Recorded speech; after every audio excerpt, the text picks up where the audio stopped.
දැන් ඉන්වොයිස් කරන්න කොහොමද කියලා බලමු. ඉන්වොයිස් ගිහින් ක්‍රියේට් ඉන්වොයිස් සිලෙක්ට් කරන්න. එහෙම නැත්නම් මෙන්න මෙතන තියෙන අයිකන් එක ක්ලික් කරලා ඉවර වෙලා ඉන්වොයිස් වලට යන්නත් පුළුවන්. ඔය බාර්කෝඩ් යූස් කරනවා නම් බාර්කෝඩ් ස්කෑනර් එකෙන් ස්කෑන් කරාම මෙතෙන්ට අයිටම් ඇඩ් වෙනවා. එහෙම නැත්නම් ඔයා ඇඩ් කරලා තියෙන අයිටම් මෙතනින් ටයිප් කරලා සිලෙක්ට් කරලා ඇඩ් කරගන්නත් පුළුවන්. එහෙම නැත්නම් view item ගිහිල්ලා මෙතනින් item සිලෙක්ට් කරන්නත් පුළුවන්.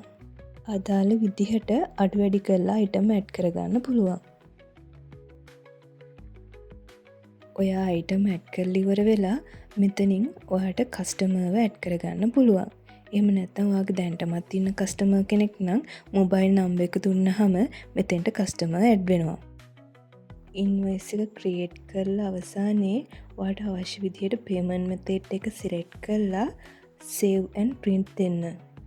එතකොට ඔයාට ඉන්වොයිස් එක print කරගන්න පුළුවන්.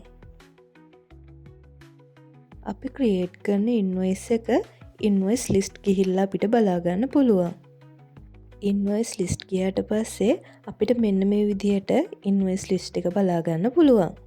අවුට්ලට් එක සිලෙක්ට් කරලා ඉවර වෙලා සර්ච් දුන්නාම මේ අවුට්ලට් එකට අදාළ ඉන්වොයිස් ටික බලා ගන්න පුළුවන්. ඊට පස්සේ ඔයාට අවශ්‍ය ඉන්වොයිස් එක මේ විදිහට view කරලා බලා ගන්න පුළුවන්.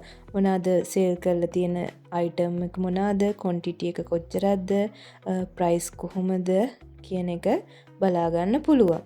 ඒ වගේම ඒකට අදාළ total sales, total profit එක, total item කොච්චර sold කරලාද කියලාත් බලා ගන්න පුළුවන්.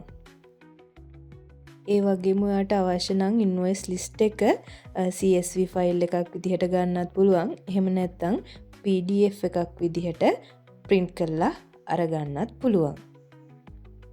ඉන්වොයිස් එකක් රිටර්න් කරගන්න අවශ්‍ය නම් ඉන්වොයිස් ගිහිල්ලා රිටර්න් සිලෙක්ට් කරාට පස්සේ ඕපන් වෙන බොක්ස් එකට ඉන්වොයිස් නම්බර් එක දෙන්න. එතකොට මේ විදිහට අදාළ ඉන්වොයිස් එක ඕපන් වෙනවා.